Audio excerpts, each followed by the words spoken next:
We are going to continue our series on The Bible Explains 244.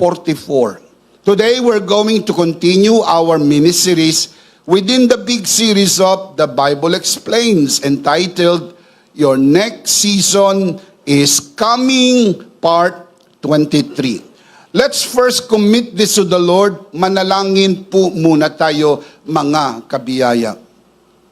Our dearest Father in heaven, we thank you so very much for how you have brought us today.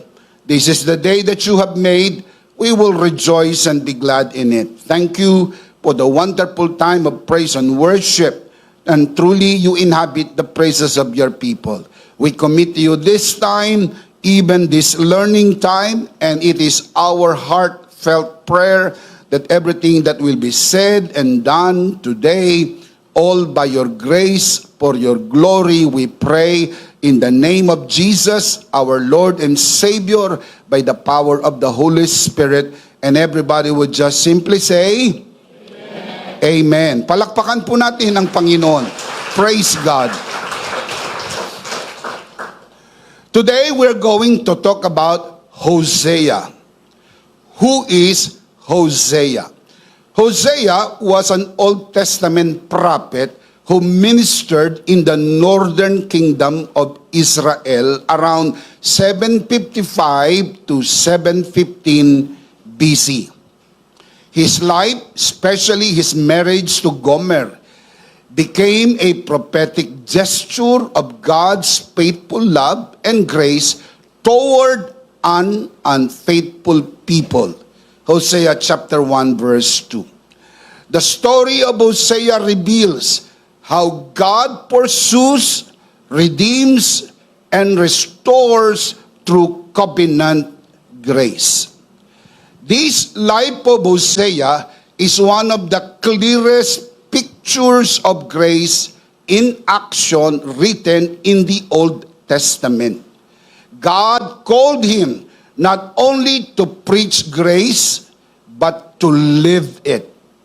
Hosea's life became a living illustration of how grace pursues, restores, and establishes covenant relationship. Furthermore, through Hosea, we see that grace moves you from one season to the next, not by human strength, but by divine purpose. Having said this, my dear brothers and sisters, allow me to share with you today 3 things that happen when grace pursues you from the story of Hosea. Number 1, grace calls you into purpose. Write it down. Grace calls you into purpose. Hosea chapter 1 verse 2. When the Lord began to speak through Hosea, he said to him, "Go and marry a prostitute, so that some of her children will be conceived in prostitution." This will illustrate how Israel has acted like a prostitute by turning against the Lord and worshiping other gods.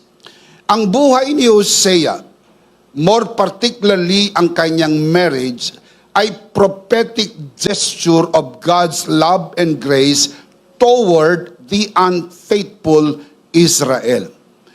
Ito po'y very intentional. Iniutos ng Diyos kay Propeta Hosea na mag-asawa ng patutot. Sa kanya po ito sinabi, at ito po'y very purposeful and very intentional. Dahil gusto ng Panginoong ilarawan ang kanyang pag-ibig at grasya sa hindi tapat na Israel. Ang napangasawa po ni Hosea ay si Gomer, isang prostitute, paulit-ulit na nagtaksil kay Hosea. Ang sabi ng Panginoon, patuloy mong mahalin si Gomer. Na sa atin pong kakayahan bilang tao, suko tayo, hindi natin ito magagawa. Sapagkat ang ganitong larawan ay gustong ipinta ng Panginoon sa canvas ng kaisipan ng bawat Israelita at sa buong Israel na ang pag-ibig ng Diyos ay hindi nagbabago kahit parang tila nagbago na tayo, mananatiling tapat ang Diyos sa kanyang pag-ibig sa atin. Bagaman ang Israel ay nag-commit ng spiritual adultery, spiritual prostitution, na siya po ay sumamba sa ibang Diyos, sumamba sa mga Diyos-Diyusan na dapat sana'y tapat lamang sa covenant relationship kay Yahweh.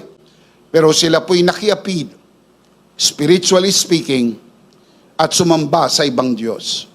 Ginamit ng Diyos ang buhay ni Hosea para maging prophetic gesture so that people will see what it is to be truly loved by God. Kasi iba talaga kapag nakita mo kesa narinig mo lang. Paulit-ulit mang sabihin ng mga propeta ang pag-ibig ng Diyos. Ang mensahe ng Diyos, iba pa rin ang tinatawag na illustration. Remember, a picture is worth 1,000 words. Ginamit po ng Diyos ang buhay ni Hosea bilang isang moving picture para maikintal at maipamakat sa isip ng bawat Israelita kung gaano sila kamahal ng Diyos. When the Lord first began to speak through Hosea, He gave him an unexpected command. Go and marry a prostitute. Mahirap lulunin po ang ganyang instruction. Why would I do that, Lord? For what purpose? Ipinaliwanag ng Panginoon sa kanya. At ang masunuring lingkod ng Panginoon, ang propetang Hosea, ay sumunod. At inilarawan ng kanyang pag-aasawa ang relasyon ng Diyos sa Israel. Hosea's marriage became a prophetic gesture of God's covenant love toward an unfaithful people, referring to Israel. He felt the pain of betrayal, not once, not twice, but repeatedly, again and again, yet continued to love just as God does. Ang bigat, ano po? Yung minsan kang pagtaksilan, pero hindi minsan, paulit-ulit na pagtataksil ang ginawa ni Gomer kay Hosea. At patuloy pong sinasabi ng Diyos kay Hosea, mahalin mo pa rin ang iyong asawa. This is the true nature of grace. It does not merely speaks, it demonstrates. Grace may place you in assignments that stretch you, not to break you, but to reveal God's heart through you. Kung minsan, ginagamit ng Diyos ang ating buhay para maging larawan ng pag-ibig at biyaya ng Diyos sa mga taong nakapaligid sa atin. Madaling maiintindihan ng ating mga anak ang unconditional love of God if the Father will show it to His children. Kasi nagkakaroon ng struggle. Kung ang tatay ko nga hindi ako mahal ang Diyos pa kaya? In our limited way, if we can convey that we love our children unconditionally, somehow, this point will work in their lives that they will begin to realize that we fathers representing God's love to our children. And in the same manner with marriage, husbands, love your wives as Christ loved the church. Paano mo ito magagawa? Kailangan maintindihan mo kung paano minahal ni Kristo ang iglesia. ang iglesia po ay hindi ho perpekto. May pagkakamali at may pagkukulang. Pero ang pag-ibig na ibinigay ni Kristo, pinerpekto at binuo at pinunan ang mga pagkukulang. Sa pag-aasawa, mga kapatid, kailangan nating maintindihan. Maaring ang inyong kalagayan na hindi katulad ng malalang kalagayan ng kay Hosea, na ang inyong partner ay prostitute.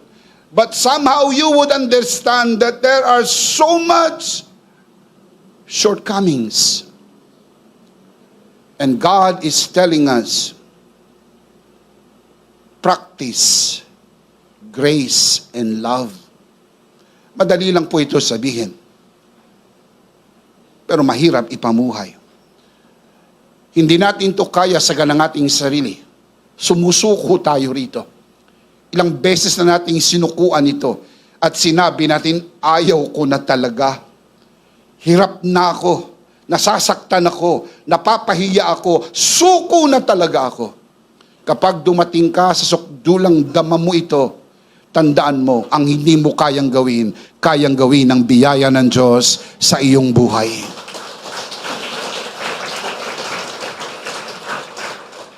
Grace does not wait for perfect conditions before giving you purpose.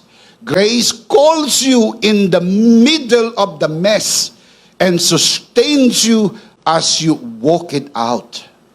Hosea's assignment was not based on comfort, but based on covenant. Covenant love remains steady even when circumstances are unstable. Hindi magaang ang pinagdaanan ni Hosea. Binigyan siya ng assignment. Mahalin, pakasalan, at maging asawa ang isang prostitute na alam mo sa likod ng iyong kaisipan, napakaraming lalaki ang dinaanan ng babae na ito. Di lang minsan, di lang pangalawa, pangatlo, paulit-ulit at napakaraming beses. Ito po'y naglalarawan ng pag-ibig ng Diyos sa Israel. Maraming beses nakiapid ang Israel spiritually speaking. Sumamba sila sa iba't ibang mga Diyos-Diyosan. And yet hindi nagbago ang pagtingin at pag-ibig ng Diyos na gustong ilarawan ng Diyos sa buhay ni Hosea at sa kanyang pag-aasawa. The Lord declared, I will make you my wife forever. God is speaking to Israel. I will make you my wife forever, showing you righteousness and justice, unfailing love and compassion. Hosea chapter 2 verse 19. It's not all about Hosea and Gomer. Sila po'y mga larawan at ilustrasyon lamang ng totoong gustong iparating ng Diyos sa kanyang bayang Israel, na kahit ilang beses kang nagtaksil, kahit ilang beses kang nangako na hindi mo na uulitin, pero inuulit mo at ginagawa mo pa rin, hindi nagbago ang pagtingin ng Diyos sa kanyang bayan. Minahal niya pa rin ito at patuloy na mamahalin. At nangako ang Diyos, I will make you, Israel, my wife forever. This is the nature of grace. Love that is not temporary, not based on performance. These points directly to Christ's finished work.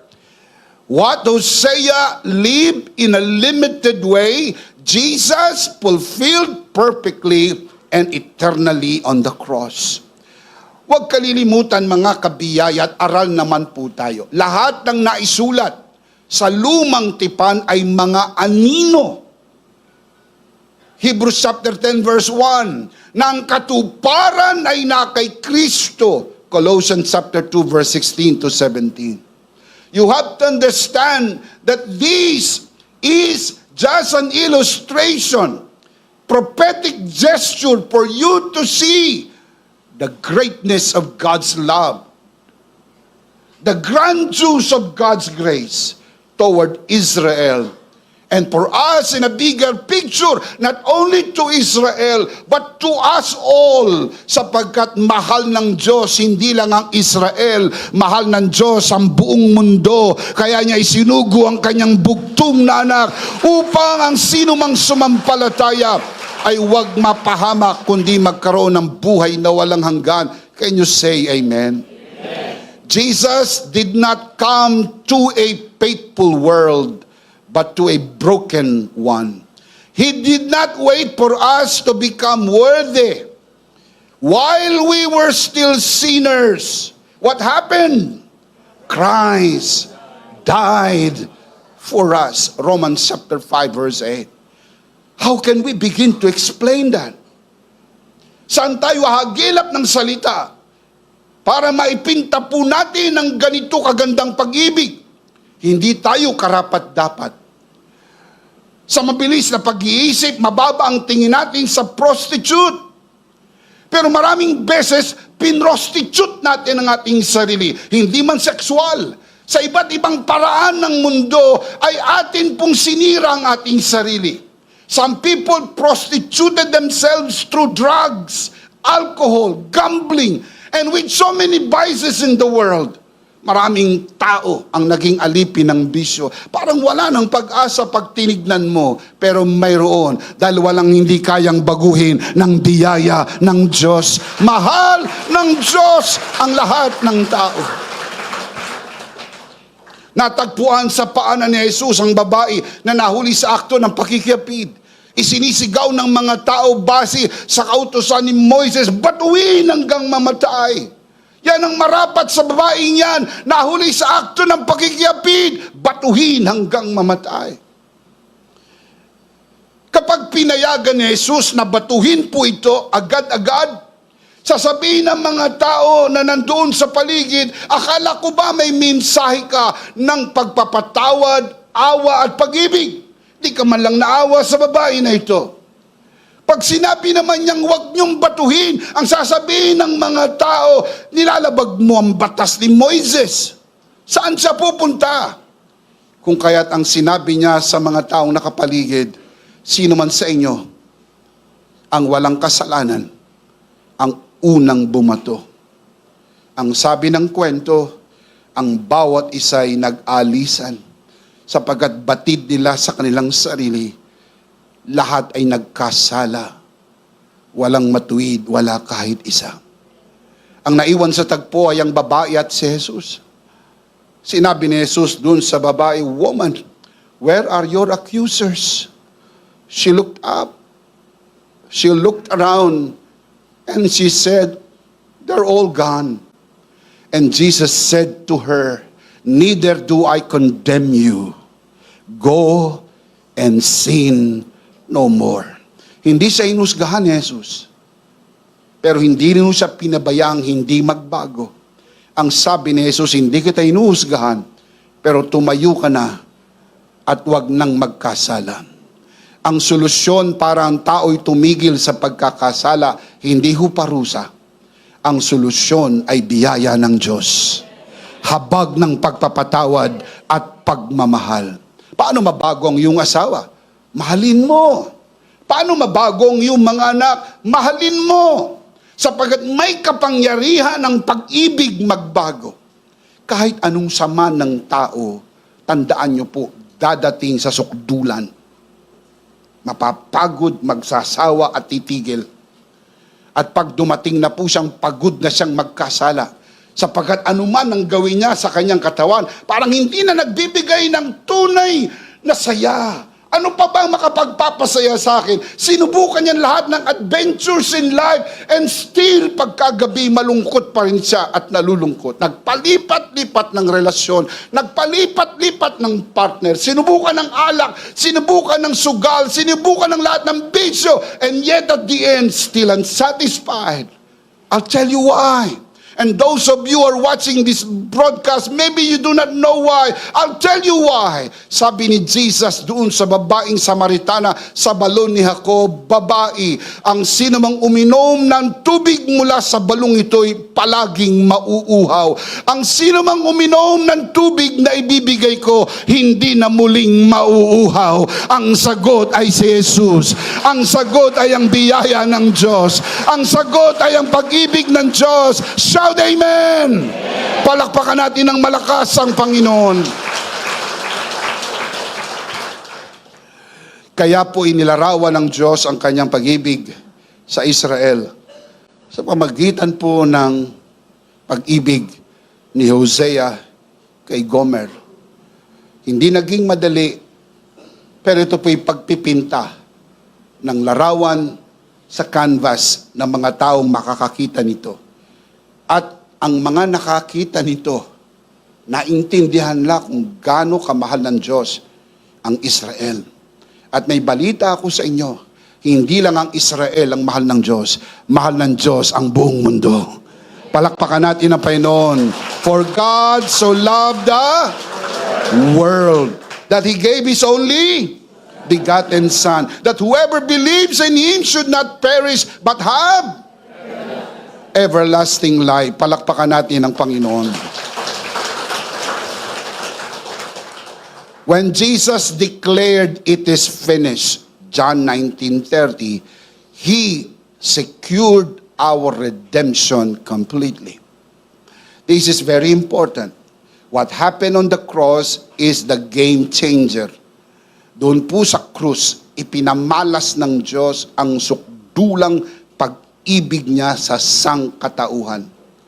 That is why that is the central message of the whole Bible. You see this pattern repeatedly in the Bible. I'll show you examples. Number 1, Moses. Tinawag ng Diyos si Moses habang siya po ay nagtatago sa Midian Desert. God called him and God gave him a purpose. You see, ang calling ng Panginoon ay very purposeful. Kay Hosea, very purposeful. Para kay Moses, very purposeful. Nandun po siya. Tumakbong papalayo sa Ehipto. 40 taong nagtago at the back of the desert of Midian. And yet, Exodus 3 tells us that God called Moses. Another example is Gideon.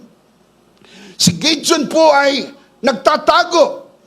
Siya po ay bumabayo ng trigo doon po sa wine press. Sa loob ng bahay, sa ilalim bahagi, doon po merong wine press. Hindi ka pwedeng bumayo ng trigo sa loob. Pero dahil sa nerbyo, sa takot niya sa mga Midianita, sa halip na gawin ang pagbayo ng trigo sa labas, siya inagbabayo ng trigo sa loob ng bahay, sa ilalim na bahagi ang tawag wine press. He was so afraid. Dumating ang tawag ng Panginoon, dumating ang anghel, at tinawag siyang matapang na lalaki. Napalingon siya. Ang sabi niya, sinong kinakausap mo? Sapagat alam niya sa kanyang sarili na hindi siya matapang. Pero tinawag siyang matapang na lalaki. Parang ang tingin mo sa sarili ay hindi nga gayon.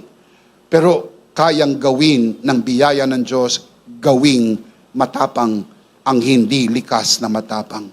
Nagkatotoo nga, nang sumagot si Gideon sa tawag ng Panginoon, ang kanyang buhay ay naging larawan na kaya ng Diyos gawin sa buhay mo. Ang kahit ikaw mismo hindi ka nakakapaniwala na magagawa. Dahil sa Diyos, walang imposible. Si Jeremiah, ganun din ang kanya naging damdamin. Siya po ay kulang sa karanasan, kulang sa edad. Feeling niya hindi niya kaya. Sino ako? Bata pa ako. Pero siya'y tinawag na sa murang gulang. At very purposeful ang tawag ng Diyos sa kanya.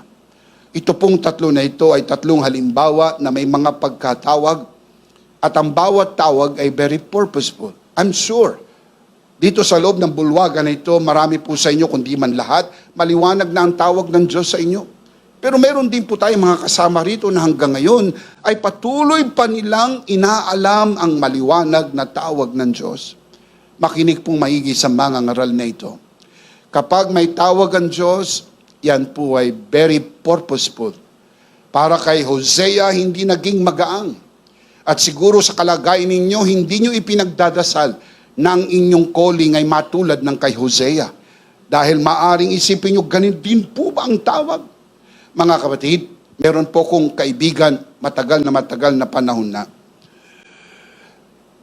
Siya po ay maka-Diyos, madasalin. Minsan siya po ay nanalangin na nang sabi niya, Diyos ko, ipakita mo sa akin ang iyong kalooban at ako'y handang sumunod. Bubuksan ko po ang aking Biblia.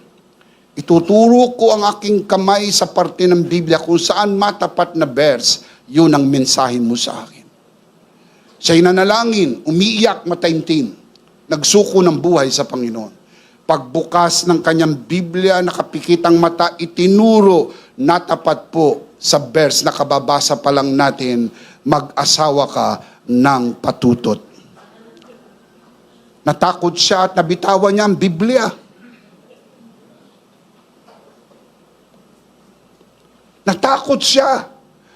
Pero ang sabi niya, Diyos ko, kung ito talaga ang kalooban mo, sino naman ako para tumutol? Pero Lord, i-confirm mo isa pa. Kung talagang ito ang mensahe mo sa akin, susundin ko. Pero please, Lord, confirm it. Nag-pray siya uli. Sinarado ang Biblia.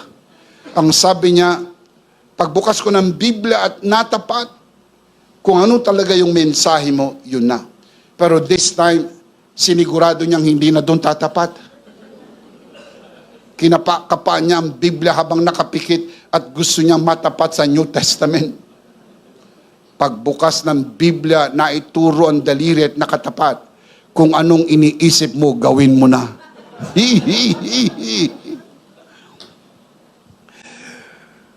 Siya po ay desidido. Papunta na po siya ng ermita. Nagkasalubong kami sa Baklaran.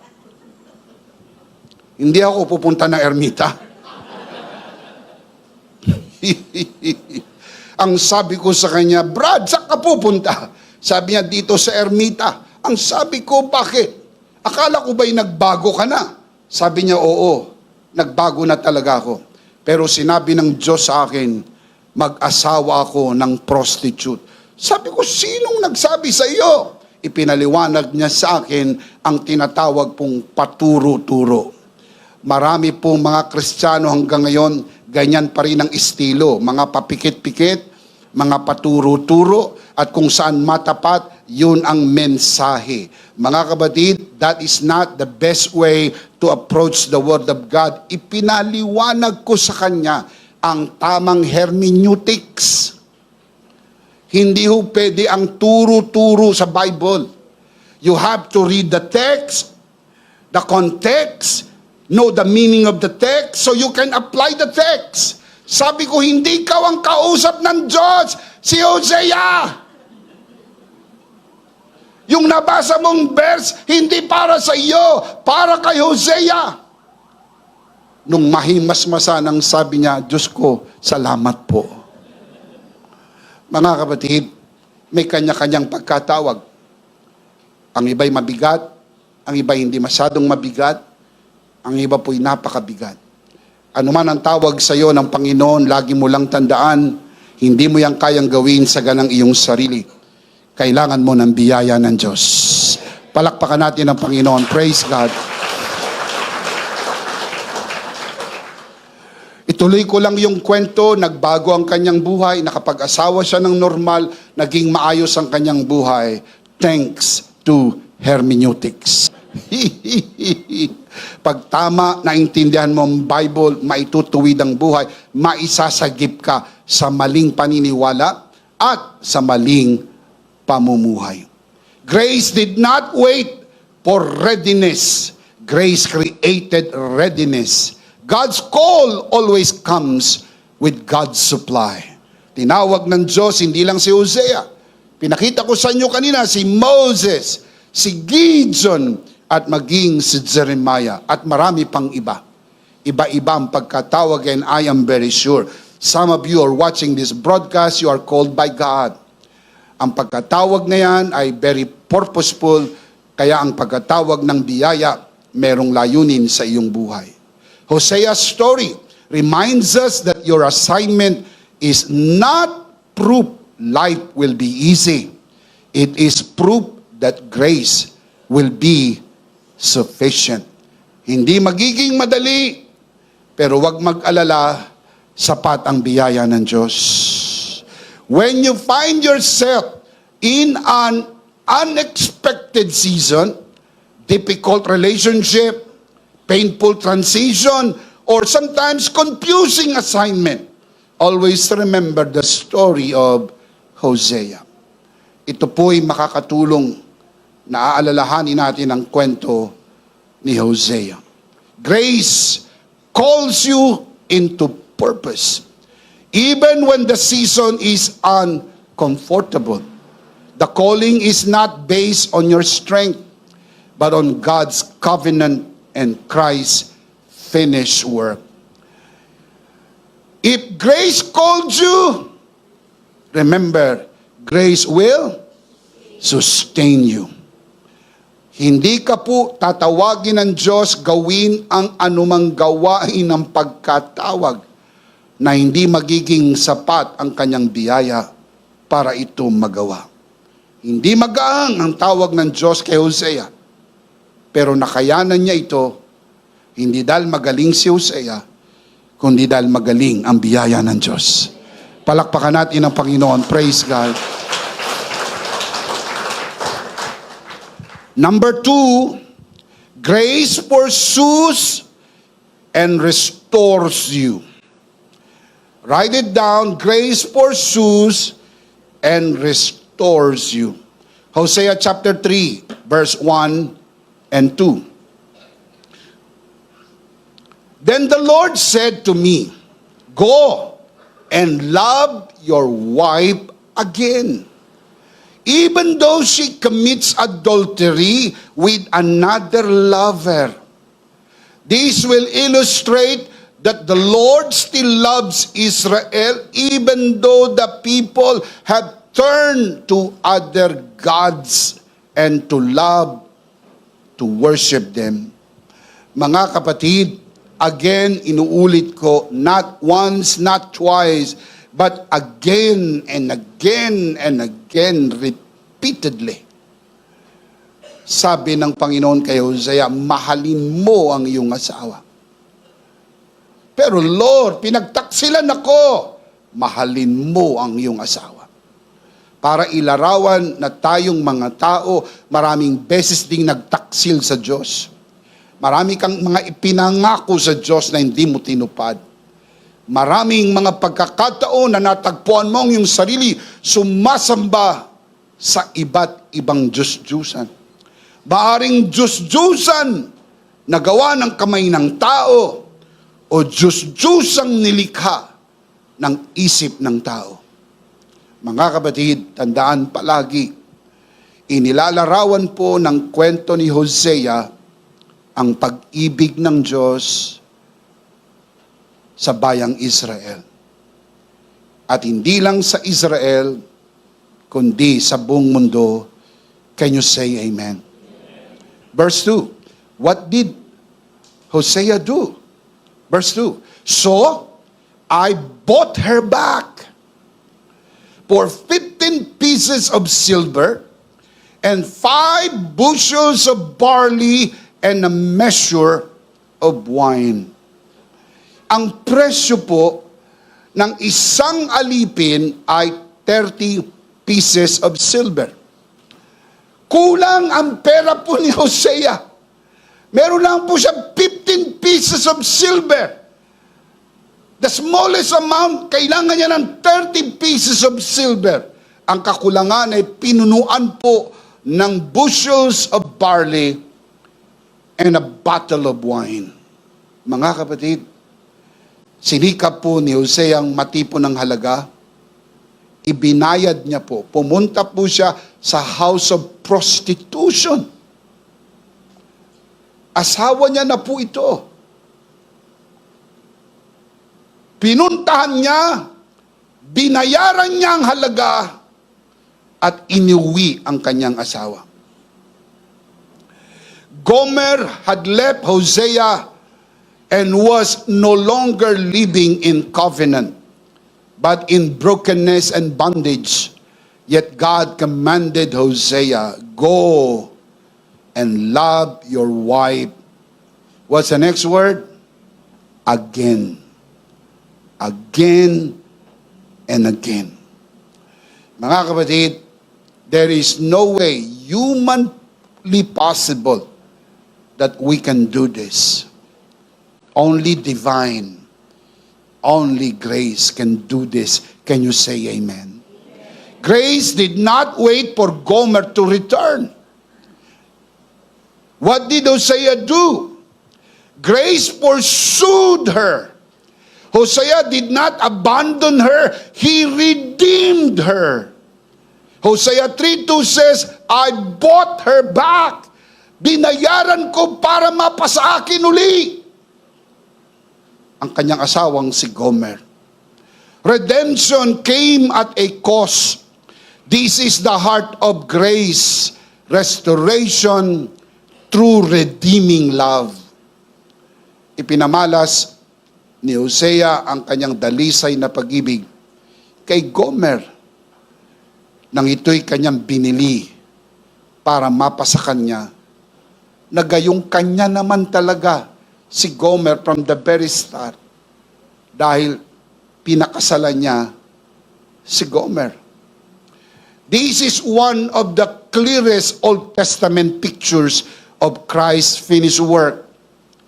Ito'y isa sa pinakamaliwanag na larawan ng tinapos na gawa ni Kristo. Sa anong paraan? Just as Hosea paid a price to redeem Gomer, Jesus paid the ultimate price to redeem us.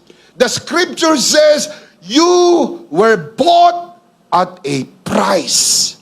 Ano pong nakasulat sa Biblia? Ang kabayaran ng kasalanan ay kamatayan. Anong ginawa ng Diyos para matubos ang sangkatauhan? Isinugo niya ang kanyang bugtong na anak, namatay sa krus ng Kalbaryo, at ang pagbububo ng kanyang banal na dugo ibinayad sa ating kasalanan para tayo ay mailigtas at magkaroon ng buhay na walang hanggan sa piling ng Diyos.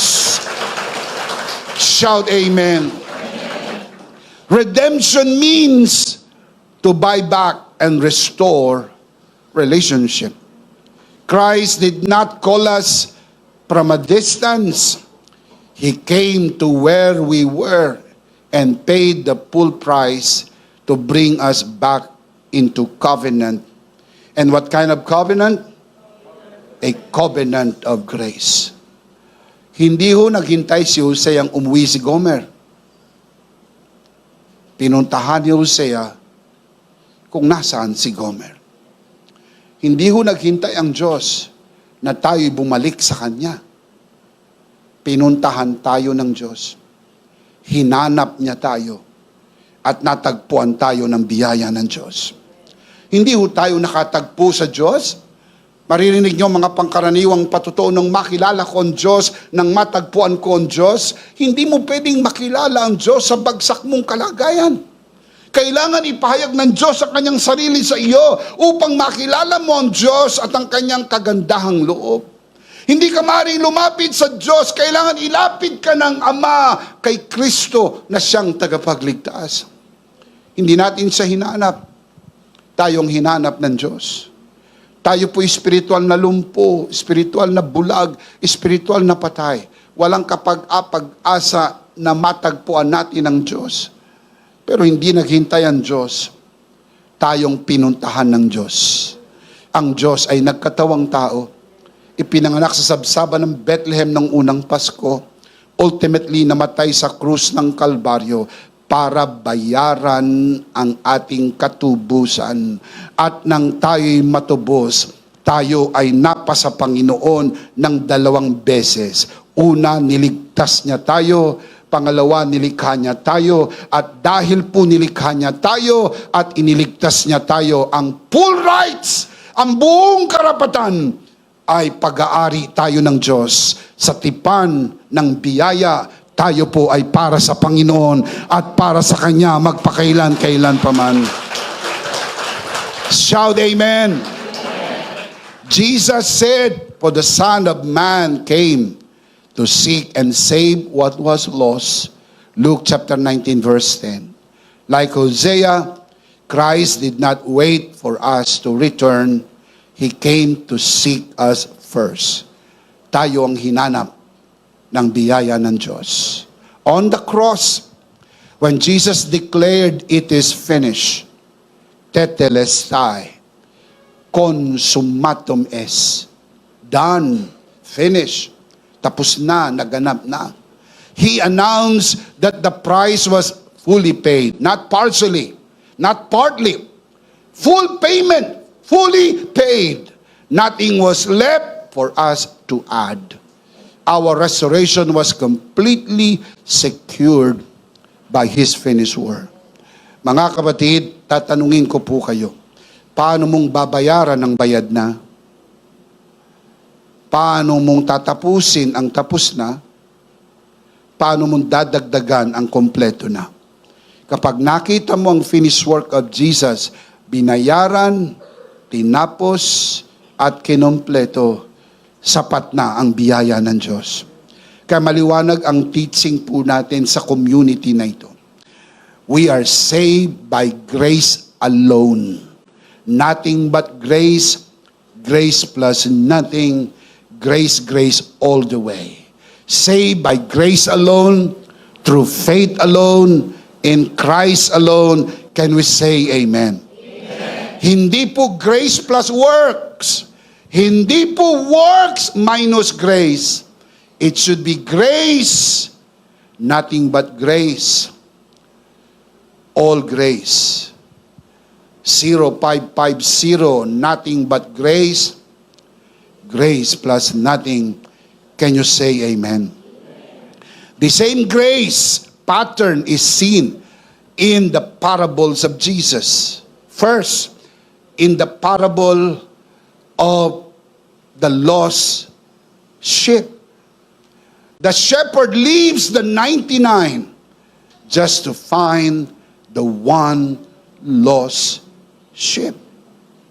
Iniwan ng pastol ang 99 na tupa para hanapin ang isang nawawalang tupa. Nang matagpuan niya ito, ilagay niya sa kanyang balikat at masayang umuwi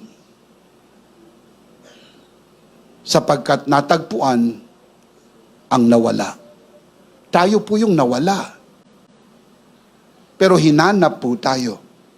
At sabi sa Biblia, nang tayo matagpuan, ang buong langit ay nagdiriwang sa isang kaluluwa na nanunumbalik sa ating Panginoon. Amen! Itinuloy niya pa po ang parabola. Ginamit niya po yung the parable of the lost son. Ng anak na nawala, na pariwara, dala ng kasalanan.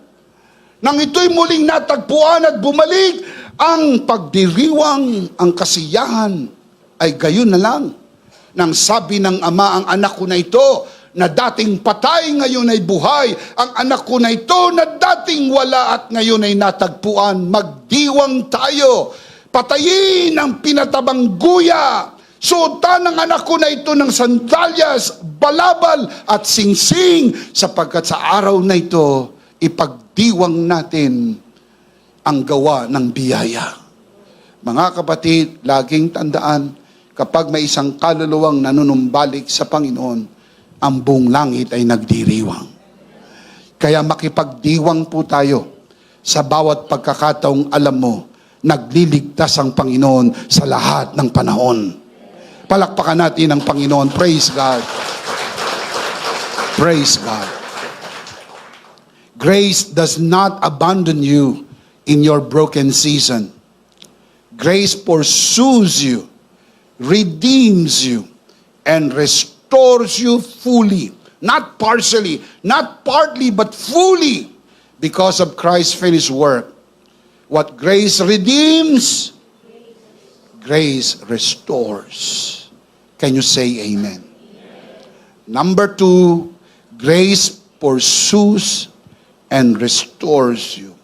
Number 3, I'm starting to close.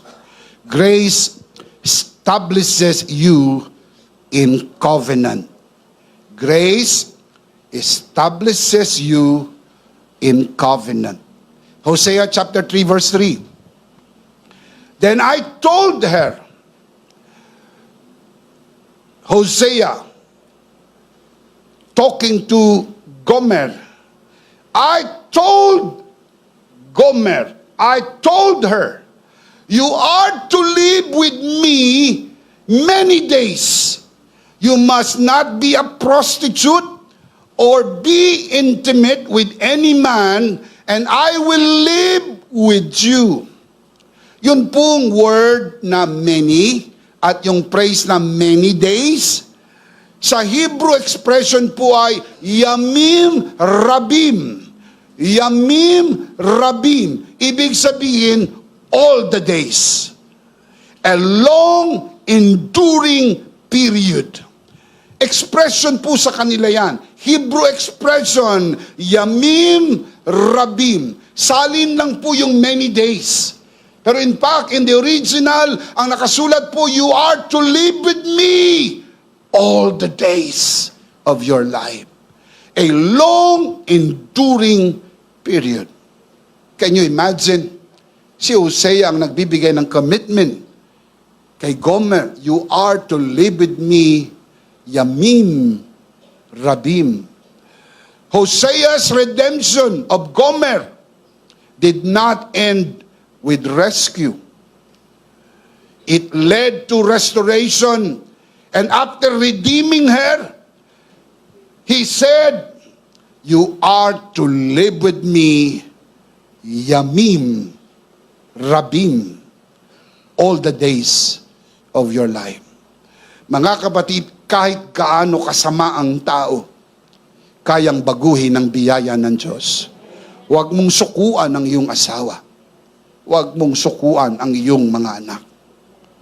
Huwag mong sukuan ang mga taong pagtinignan po natin, hindi na magbabago ang demonyong ito. Walang hindi kayang baguhin ng biyaya ng Diyos. Do you believe that? Palakpakan natin ang Panginoon. Praise God. This is covenant language. Yamim rabim. Speaking of belonging, speaking of stability, and speaking of security, secured relationship. Grace did not merely free her from the bondage, but grace restored her into covenant. Ang marriage po kasi covenant yan eh. It's a covenant between two people. Nagpakasal at nangako sa hirap at ginawa. Hindi mo naman alam kung ano mangyayari sa tao na yan, ilang taon ang iyong pagsasama. Dahil nang mahalin mo naman yan, mukhang mabait. Mukhang anghel. Hindi makabasag ng pinggan. Pero nung matagal mong makasama, naubos ang pinggan. Naubos ang baso, basag lahat. Bishop, hindi lang ho baso at pinggan, pati mukha ko nabasag. Sa dami ng aming pinagdaanan. Ako po'y nagsasalita mula sa puso ng Diyos. Alam kong hindi magaang. Doon sa mga nanonood sa broadcast, believe me when I tell you this, I am not asking you to do an easy thing. This is hard. Admittedly, this is hard. Hindi madali para kay Hosea mahalin ng paulit-ulit. Si Gomer na paulit-ulit bumabalik sa prostitution din para gawin ang kanyang maling pamumuhay. And I'm asking you to give it a try one more time. Go back. Love your husband again. Love your wife again. Magbalikan kayo. Mag-usap, Ang sabi po ng matandang kasabihan, ang hindi makuhang nakatayo, makukuhang nakaupo. Idagdag ko, ang hindi makuhang nakaupo, makukuhang nakahiga.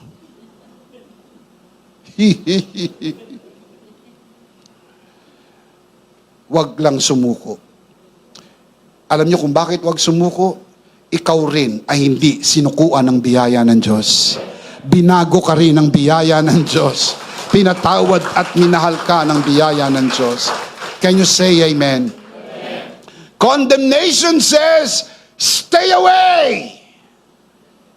Covenant says, you are mine. Come home. Hindi natin pag-uusapan kung ilang beses mo kong sinaktan. Hindi natin pag-uusapan kung ilang beses mo ko hiniya, ininsulto, winalang hiya. I still loved you. Come home. Ayusin natin ito. Ito'y totoo sa pag-ibig ng Diyos sa Israel. Totoo ito sa pag-ibig ng Diyos sa atin. And I just hope that we will learn from this. Totoo ito sa pag-ibig sa loob ng pamilya. Walang perpektong mga anak. Wala rin perpektong magulang. Walang perpektong asawa. Ito po yung mga hindi perpektong mga tao. After all, kung perpekto, ba't pa natin kailangan ng grasya? Perpekto na pala. Hindi huwag gumagana lang ang grasya sa mga hindi perpekto dahil pinupunuan ng grasya ang kakulangan ng sino man. Lahat naman may pagkukulang. Sinong wala? Kapag sinabi ng taong wala siyang pagkukulang, yun na ang pinakamalaking pagkukulang niya. Sapagkat yan ay pagsisinungaling. Sabi sa Bible, walang matuwid. Wala kahit isa. Mula pa sa sinapupunan ng ating mga ina, tayo po'y pinaglihi at ipinanganak sa pagkakasala. Dito pumapasok ang grasya ng Panginoon. Kahit gaano ka kasama, kaya kang baguhin ng biyaya ng Diyos. Just give it a try. Shout amen. Bigyan ng pagkakataon maging ang mga adik na mabuhay at magbago. Wala ho sa kamay at kakayahan ng taong maghusga para sa buhay ng sino man. Sapagkat lahat tayo ay pwedeng baguhin ng Panginoon. Just give it one more try. Kayo ang buhay na patotoo. Maraming mga nanonood sa broadcast na ito at maging sa bulwagang ito na dating gumagamit ng bawal na gamot. Pero binago kayo ng biyaya ng Diyos. Binago kayo ng pag-ibig ng Diyos. Shout amen! Kailangan mabuhay. Dahil habang may buhay, may pag-asa. Kailan mawawala ng pag-asa? Pag kinitil mo ang buhay. Pag hindi na nabubuhay, wala ng pag-asa. Kaya hayaan natin ang tao'y mabuhay. Dahil habang may buhay at narinig nila ang mensahe ng biyaya, kaya silang baguhin ang biyaya ng Diyos. Palakpakan si Lord, kaya silang baguhin ng biyaya ng Diyos. Shout amen. The Lord declares, I will make you my wife. What's the next word? Forever. Showing you righteousness and justice, unfailing love and compassion. Hosea chapter 2 verse 19. This is the heart of Christ's finished work. God does not merely forgive, He brings you into permanent relationship. What else? Sonship and intimacy. Malapitan na relasyon. Alam niyo kung bakit itinulad ni Pablo ang relasyon ng iglesia sa kanya, kay Kristo? Sa relasyon ng mag-asawa? You can read this in Ephesians chapter 5. Husband, love your wife as Christ loved the church. Wife, Submit to your husband as the church submits to Christ. Na bakit po hinaling tulad ni Apostol Pablo ang relasyon ni Kristo sa iglesia sa relasyon ng mag-asawa? Because of the idea of intimacy. Husband and wife, intimate relationship. Two individuals, two flesh will become one. That intimacy can only be possible by the grace of God. Kaya po ang relasyon natin sa Diyos ay ayon sa biyaya. Kinahabagan tayo ng Diyos. Naawa ang Diyos sa atin. Maging maawain din po tayo sa mga taong gusto namang magbago. Gusto talaga niyang magbago. Nahihirapan siya dahil pilit niyang binabago ang kanyang sarili. Ang mensahe ko sa inyo, isuko mo ang sarili mo sa biyaya ng Diyos dahil hindi mo kayang baguhin ang iyong sarili, pero kaya kang baguhin ang biyaya ng Diyos. Palakpakan si Lord. Praise God. Praise God. The gospel is not only the cancellation of sin, but the establishment of covenant. We call it the covenant of grace. Scripture says, therefore, there is now no condemnation for those who are in Christ Jesus. Are you in Christ Jesus? No more condemnation. Hindi po ipinapaalala ng Diyos ang iyong nakaraan. Sabi sa Bible, nilimot niya na ang iyong nakaraan. Kung gaano kalayo ang silangan sa kanluran, gano'n niya inilayo ang kasalanan sa atin. Kung gaano kataas ang langit sa lupa, gano'n ang pag-ibig ng Diyos sa atin. At ang kakayahang umibig ay dahil ang Diyos ang unang umibig sa atin. Can you say amen? When Jesus declared it is finished, He ended the case against you and secured your place with God. For how long? Forever. Not for a while, not for some time, but forever. You are forever a child of God. Hindi nawawala ang pagiging anak mo ng Diyos. Anak ka pa rin ng Diyos. Ano man ang mangyari, hindi ka itataboy ng Diyos. Hindi ka itatakwil ng Diyos. Dahil mahal ka ng Diyos. Can you say amen? Because of Christ, your relationship with God is not based on your consistency, but based on His covenant faithfulness. Hindi tayo consistent. May mga araw na parang okay na okay tayo. May mga araw na hindi masyadong okay. May mga araw na talagang hindi okay. Pero may mga araw naman talaga na kayang-kaya natin. Na pagtatagumpayan natin. Pero may mga araw na kung minsan, parang ramdam natin na hindi tayo nagiging matapat. Pero ang Diyos mananatiling tapat.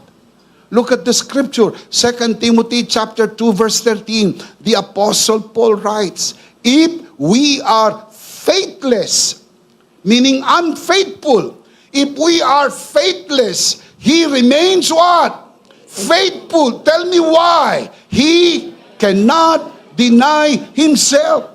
Hindi ka tatablahin. Kung ikaw ay unfaithful, hindi mo tatablahin ng Diyos. Unfaithful na rin siya sa iyo. Kahit unfaithful ka, kahit faithless ka, God remains faithful. Kasi ang tumatalo sa unfaithfulness ay faithfulness. Ang tumatalo sa kasalanan ay pag-ibig ng Diyos. Nais ating magbago, ang pag-ibig ng Diyos, kaya tayong baguhin. The new covenant is secured not by your promise, but by God's promise fulfilled in Christ. Yung Lord, nangangako na ako, talagang hinding-hindi na talaga.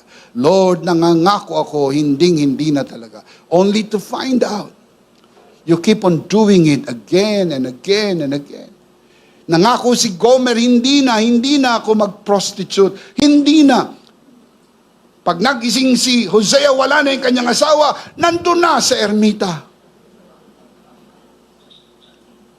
Uuwi na naman, ang sabi niya, taga-promise ko na talaga, hindi na talaga ako. Paggising niya isang umaga, nandun na naman uli. Paulit-ulit. Mga kapatid, pangako natin hindi ho mapangahawakan. Pero pangako ng Diyos, gaano man karami, kapag na kay Kristo, oong lahat. Ikaw ba'y na kay Kristo?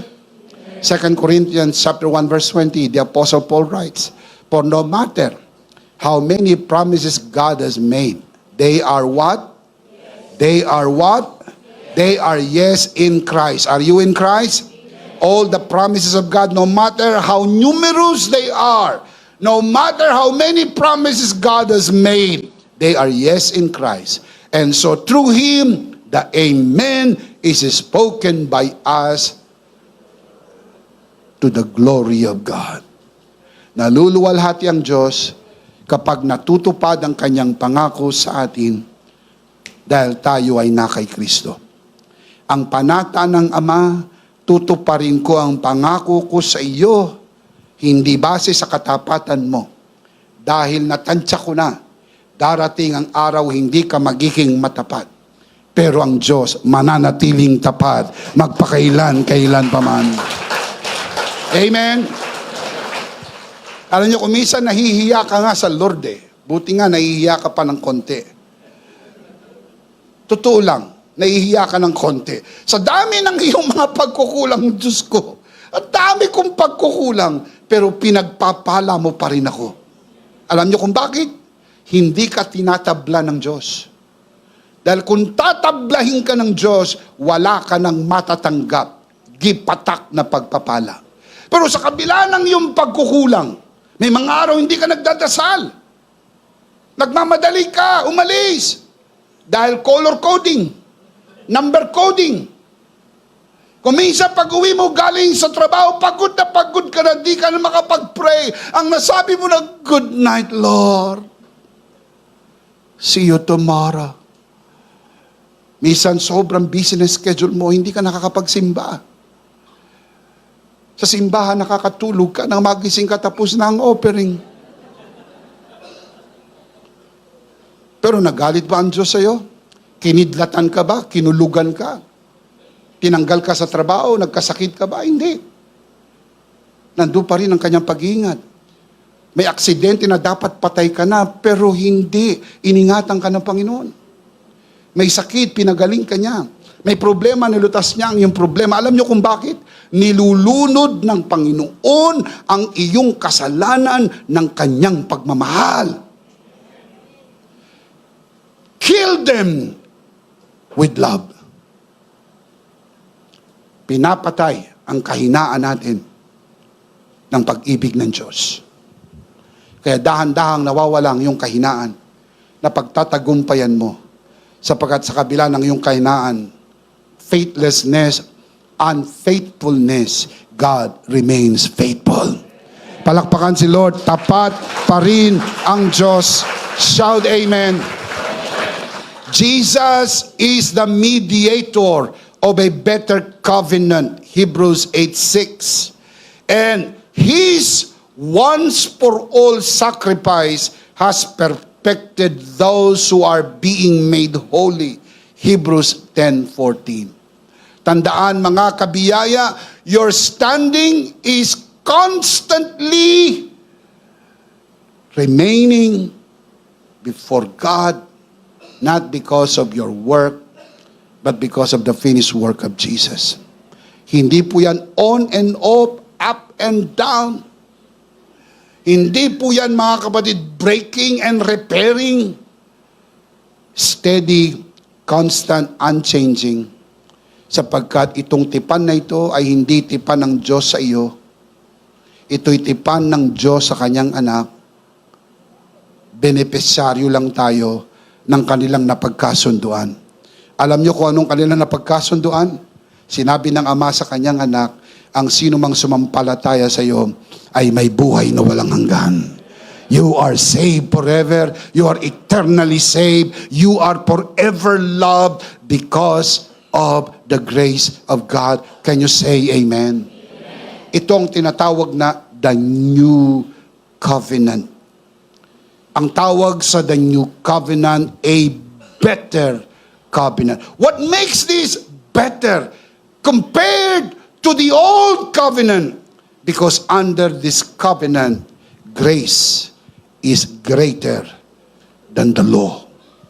Lahat ng kayang gawin ng kautusan, dinaig ng grasya. In fact, ang hindi kayang gawin ng kautusan, ginawa ng grasya. Sapagkat dakila ang grasya, magpakailan-kailan pa man. Let's see them again. 3 things when grace pursues you. Let's read them out loud, malakas, sabay-sabay. Based on the story of Hosea. Ready? Number 1. Grace calls you into purpose. Number 2. Grace pursues and restores you. Number 3. Grace establishes you in covenant. Now, let me close by giving you the life application. Number 1. Trust God in difficult assignments.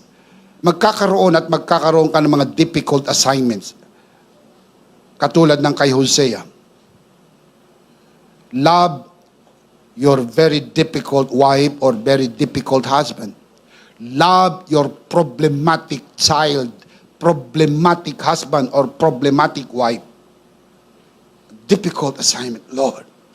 Ang hirap ng pinagagawa mo sa akin. Mas madali sa akin ang taong itong i-flash.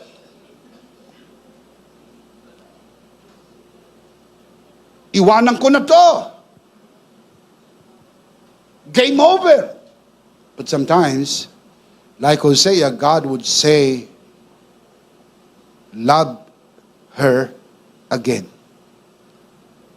Difficult, isn't it? In that kind of situation, trust God. Hosea's assignment was difficult.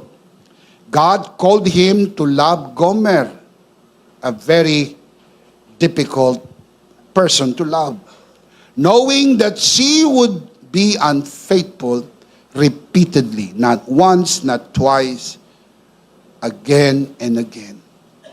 Yet it was a grace-filled calling.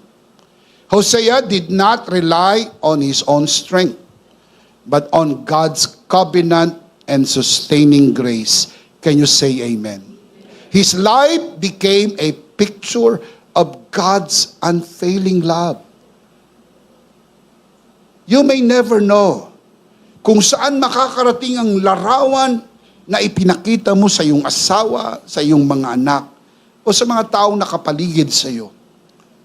Ang pagpapamalas ng pag-ibig at grasya. In the same way, when God gives you a difficult assignment, His grace goes with it. Scripture says, my grace is sufficient for you. For my power is made perfect in weakness. When you feel so weak, Paul said, when I am weak, then I am strong. Why you are so strong when you feel so weak? Because God said, my sufficient or my grace is sufficient for you. Sapat ang biyaya ng Diyos. Trust His grace. It will sustain you, strengthen you, and fulfill His purpose through you. Number 2, live out God's love. Live out God's love. Hosea did not just preach God's love. He lived it. Yun ang mahirap na parte. Yung ituro, ipangaral, magaang. Pero yung ipamuhay, yun ang mahirap na parte. Kahit wala pong pagkakakilala sa Diyos, may mga tao rin namang nagpapanggap na kayang magturo ng grasya, kayang magturo ng pag-ibig ng Diyos. Pero hindi mo kayang i-fake, hindi mo kayang magpanggap na maipamuhay ito. magagawa mo lang kung totoong nasa iyo ang grasya ng Diyos. There is no way you can fake it when you begin to live it. Even when Gomer was unfaithful again and again, He pursued and redeemed her. According to Hosea chapter 3. His life became a demonstration of covenant love sustained by grace. Kaya larawan ng kanyang buhay ng pag-ibig at biyaya ng Diyos. In the same way, God's love has been poured into your heart through Christ's finished work.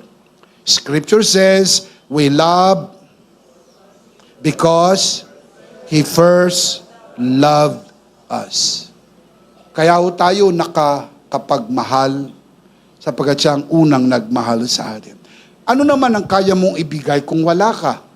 Hindi ba't yun ang sinabi ni Peter? Silver and gold I do not have. What I have, I give to you. Because that is a principle. You cannot give what you do not have. How can you give love to a relationship if you do not have the love of God? Anong pagsasaluhan ninyo? Pag-ibig lang ninyo?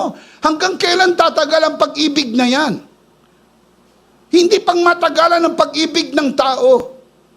Kung nakasalalay lang sa itsura, nung mapangasawa mo, sexy, sexy. Nung tumagal, siksik, siksik. Nung mapangasawa mo, ang ganda-ganda. Tapos tumagal, pumangit, pumangit yan dahil sa'yo eh. Kapag gumaganda ang babae, magaling ang lalaki. Mag-alaga at magmahal. Kapag po ang babae ay pumangit, hindi ho mabait ang biyanan. Anong koneksyon? Hindi ko alam. Hindi ko nga rin alam kung ba't ko nasabi yun. Pero tandaan ninyo mga kabiyaya, ang kakayahan nating magmahal ay dalang Diyos, ang unang nagmahal sa atin. Palakpakan natin sa Lord. You do not produce love by effort. You do not. You naturally express the love you have received.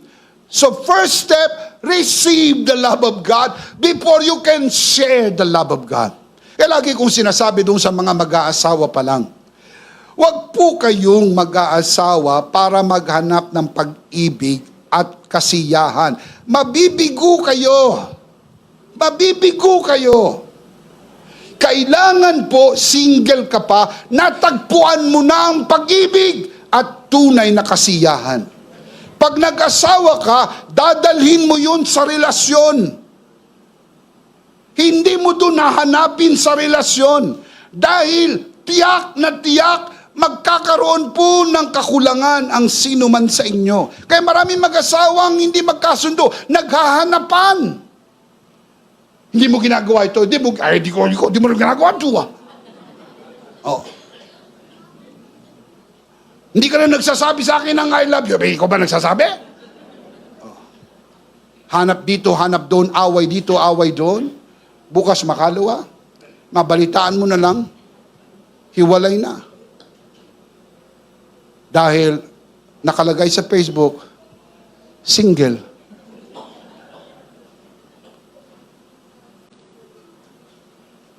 I'll tell you the truth. Wala hong mag-asawa na hindi nagkakaroon ng problema. Lahat. Kapag sinabi na mag-asawang hindi sila nagkakaproblema, yun ang pinakamalaking problema. It happens. Dalawang hindi perpektong tao, pinagsama mo sa ilalim ng bubong, what do you expect? Grabe yan. Kayo po ba nakagat nyo ng dila nyo? Tinatanong ko kayo. Nakagat nyo na ba misa ng dila nyo? Oh.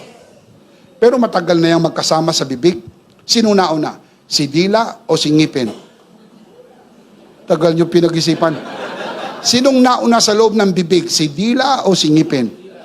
Bakit? Tinubuan ka ba ng dila? O tinubuan ka ng ngipin?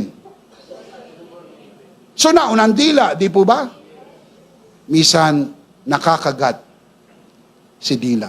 Nagrereklamo si Dila na siya'y nakagat. Pero nagrereklamo ba si ngipin na siya'y dinidilaan? Hindi ba't sa mga pagitan ng ngipin mo, pilit mo ipinapasok yung dila mo? Akala mo ba hindi nahihirapan si ngipin? Pero hindi siya nagrereklamo. Bakit? Sapagkat isa man sa kanila ay ayaw mong mawala. Gusto mo bang magluksuhan ang mga ngipin mo? Gusto mo bang lumukso ang dila mo? Gusto mo silang magsama. Kaya pagkasunduin mo sila. Ang magkakasundo sa loob ng bibig,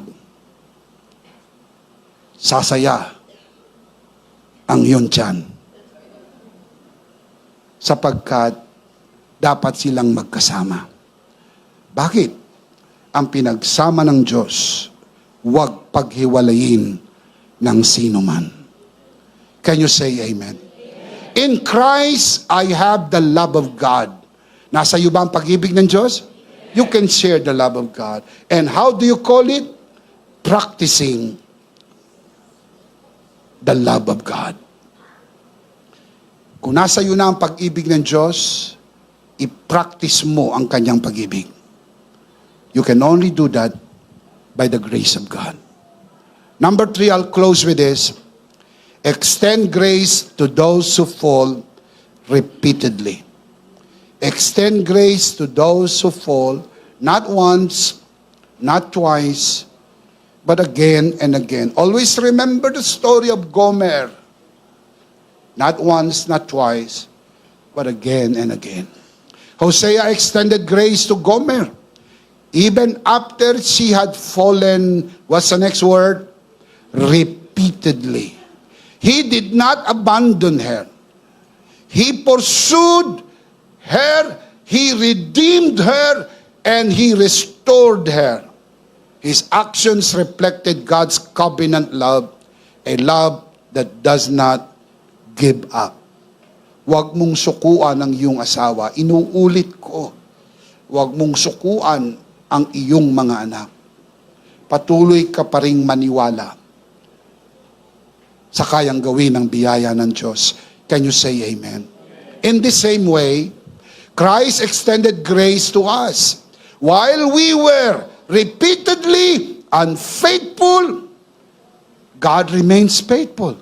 Scripture says, where sin increase, grace increase all the more. Hindi ko kayang talunin ng kasalanan ang grasya. Kayang talunin ng grasya ang kasalanan. Kaya huwag sukuan ng kasalanan. Kung lumalaki ang kasalanan, mas lakihan ang grasya sapagkat hindi kayang talunin ng kasalanan ang grasya. Pero kapag mas malaki ang grasya kaysa sa kasalanan, matatalo ang kasalanan, ang buhay ay magbabago, kayang baguhin ng biyaya ng Diyos. Amen. Because you have received God's grace. Have you received God's grace?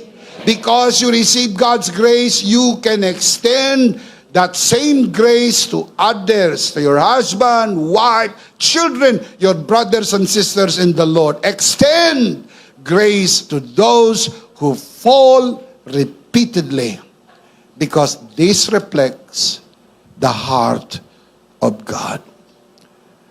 Lahat ito'y totoo. Again, lahat ito'y totoo sa kwento ni Hosea at ni Gomer para ilarawan sa ating kaisipan ang napakagandang larawan ng pag-ibig ng Diyos. Unconditional love, unmerited favor, undeserved kindness, and beautiful grace of God. Can you say amen? Let's see them again.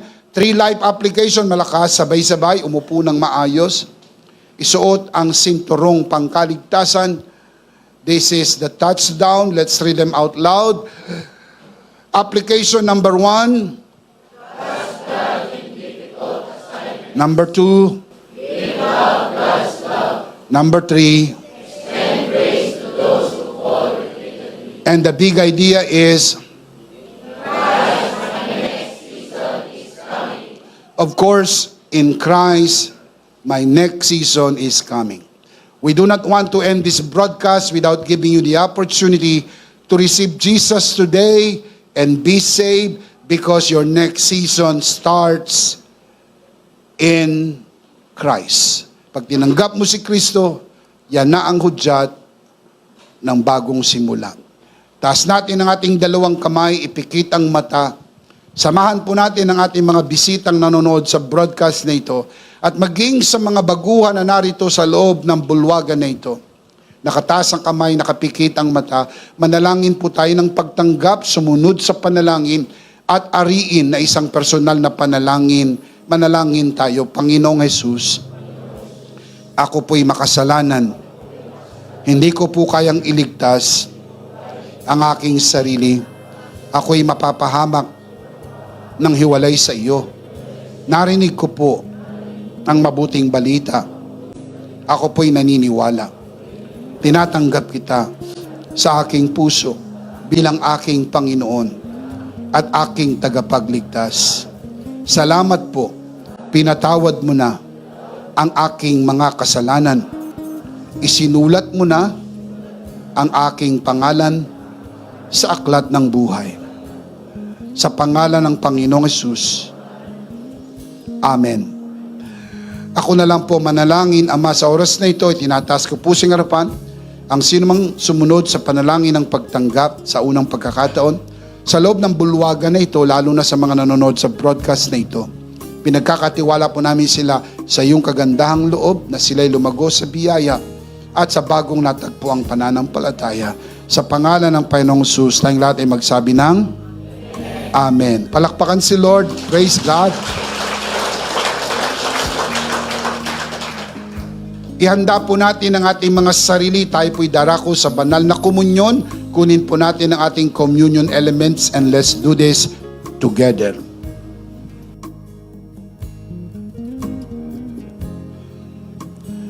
All right, let's do this together, mga kabiyaya. Hawak-hawak po natin ang pinakamakapangyarihang simbolo ng tinapos na gawa ni Kristo sa krus ng Kalbaryo. Ito ang aral na tinanggap ko sa Panginoon at ngayon naman ay binibigay ko sa inyo ng gabing siya'y pagkanuloy dumampot siya ng tinapay. Kanyang pinagpira-piraso at kanyang sinabi, ito ang aking katawan na pinagpira-piraso dahil sa inyo. Gawin niyo to bilang pag-alaala sa akin. Sabay-sabay po natin gawin.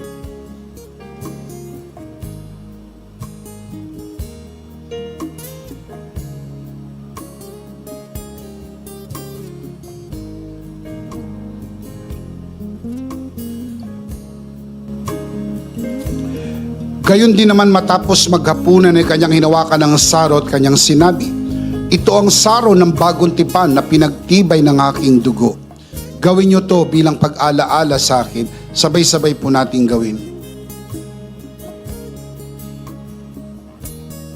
Ate po itaas ang ating dalawang kamay. Nakapikit ang ating mata at sumunod po tayo sa panalangin na ito. Aming Ama, maraming salamat po sa aming Panginoong Hesukristo. Panginoong Hesukristo, maraming salamat po sa iyong banal na dugo na iyong itinigis sa krus ng Kalbaryo. Dahil po dito, lahat ng aming kasalanan ay iyon ang pinatawad.